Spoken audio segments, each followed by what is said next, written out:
राकेश मिश्रा कह रहे हैं कि खेसारी लाल यादव को लोग इसलिए नहीं जानते हैं कि खेसारी अच्छा काम करते हैं। उन्होंने भोजपुरी में कुछ बड़ा लेवल स्थापित कर दिया है या बहुत अच्छे गाने या बहुत अच्छे फिल्म लेकर वो आ गए हों। बल्कि खेसारी की असल पहचान सिर्फ इसलिए है कि वो हमेशा कंट्रोवर्सी क्रिएट करते रहते हैं। वो हमेशा कुछ विवादित बोल देते हैं, हमेशा विवादों में बने रहते हैं या कुछ नया विवाद शुरू करवा देते हैं। भोजपुरी में समय समय पर वो अलग अलग विवाद पैदा करना ही खेसारी का जो स्टाइल है।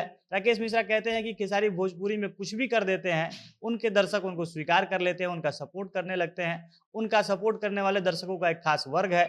वो जिस निचले स्तर पर जाकर वो गाना गा चुके हैं, अगर वैसा गाना भोजपुरी का कोई दूसरा स्टार गा दे तो उसको लाखों गालियां पड़ जाएंगी, लोग उसका बाइकआउट करने लगेंगे। लेकिन खेसारी के साथ ऐसा कुछ नहीं होता है। खेसारी कुछ भी कर लें, कभी लोग उनको बाइकआउट नहीं करते हैं। जिस काम के लिए दूसरे कलाकार को ट्रोल किया जाता है, दर्शकों का उनको गुस्सा झेलना पड़ता है, वही काम अगर खेसारी लाल यादव करे और उससे और गंदे लेवल पर जाकर करे, फिर भी उनके फैंस उनका सपोर्ट करते हैं।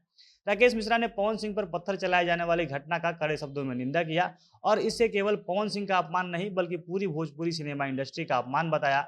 राकेश कह रहे हैं कि वह सिर्फ पवन सिंह नहीं वहां पे गा रहे थे खड़े होकर, बल्कि वो पूरे भोजपुरी इंडस्ट्री का प्रतिनिधित्व कर रहे थे। सभी गायकों के प्रतिनिधि के रूप में वो वहां पर खड़े थे और गाना गा रहे थे। अगर उनके ऊपर पत्थर चला है तो इससे केवल पवन सिंह का ही नहीं बल्कि सबका अपमान हुआ है। राकेश के अनुसार पवन सिंह पिछले 30 साल से भोजपुरी को अपने क्षेत्र से उठाकर इंटरनेशनल लेवल तक पहुंचा चुके हैं।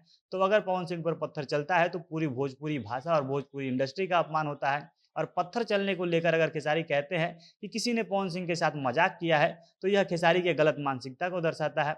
अब यह वही राकेश मिश्रा है जो कुछ दिन पहले कह रहे थे कि मैं भी किसी भी ग्रुप में नहीं हूँ, खेसारी से मेरा कोई विवाद नहीं है। वो खेसारी के साथ जमकर डांस कर रहे थे और इसका वीडियो वायरल हुआ था। और फिर राकेश मिश्रा अब ऐसा क्यों बोल रहे हैं, विस्तार से इसके बारे में वीडियो में आगे बात करेंगे। और उससे पहले नमस्कार, झमाझम भोजपुरी देख रहे हैं आप और मैं हूं सन्नी मिश्रा। कैमरे के पीछे हमारे साथी विशाल खड़े हैं। राकेश मिश्रा को हमेशा एक ऐसे कलाकार के रूप में जाना जाता है जो भोजपुरी में होने वाले किसी भी मुद्दे पर बेबाकी से अपना बयान रखता है। उनको अगर मीडिया वालों में भी कोई गलती दिखती है तो उन पर भी वो सवाल खड़े करने से पीछे नहीं हटते हैं। अभी राकेश मिश्रा चैत्र नवरात्रि को लेकर देवी गीत की शूटिंग कर रहे थे। साथ ही उनका एक बड़े बजट का गाना बाहुबली रिलीज हुआ है, जिसमें बताया जा रहा है कि उन्होंने 10 लाख के करीब बजट गाने में लगाया है। इस गाने का वो प्रमोशन कर रहे हैं और इसी के लिए वो एक निजी चैनल को इंटरव्यू दे रहे थे। और इस इंटरव्यू के दौरान जब उनसे पूछा जाता है कि खेसारी लाल यादव पवन सिंह पर पत्थर चलने वाली घटना पर कह रहे हैं कि बलिया में पवन सिंह का ससुराल है, तो कोई उनसे मजाक किया है। तो इस पर राकेश मिश्रा सवाल पूछने वाले से ही पलटकर सवाल पूछते हैं कि आप खेसारी जी को जानते क्यों हैं, उनको किस काम के लिए सबसे ज्यादा जाना जाता है। तो रिपोर्टर का जवाब आता है कि खेसारी के काम के लिए, उनके स्टारडम के लिए लोग उनको जानते हैं। इस पर राकेश मिश्रा कहते हैं कि आप झूठ बोल रहे हैं। अगर आप सही बोलते, आप मर्द की तरह सच्चाई को सामने रखते, तो आप यह बात कभी नहीं बोलते।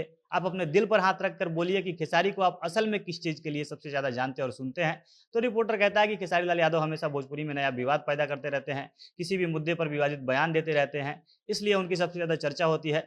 तब राकेश मिश्रा कहते हैं कि खेसारी जी का यही स्टाइल है, वो हमेशा से विवाद पैदा करके ही, किसी भी मुद्दे पर विवादित बातें करके ही हमेशा चर्चा में रहते हैं। कभी वो ऐसी बात नहीं करते हैं जिसका सीधा और सटीक मतलब निकल सके, बल्कि वो जानबूझकर विवादित बयान देते हैं और इसी कारण तो वो हमेशा चर्चा में बने रहते हैं। और इतना सब विवाद पैदा करने के बाद भी लोग उन्हीं का समर्थन करते हैं। जिस प्रकार के गाने वह गा चुके हैं, जिस निचले लेवल पर जाकर वो गानों के उनके जो लिरिक्स होते हैं, अगर वैसा गाना कोई दूसरा कलाकार गा दे तो तुरंत उसको बाइकआउट झेलना पड़ेगा, उसका लोग विरोध करने लगेंगे।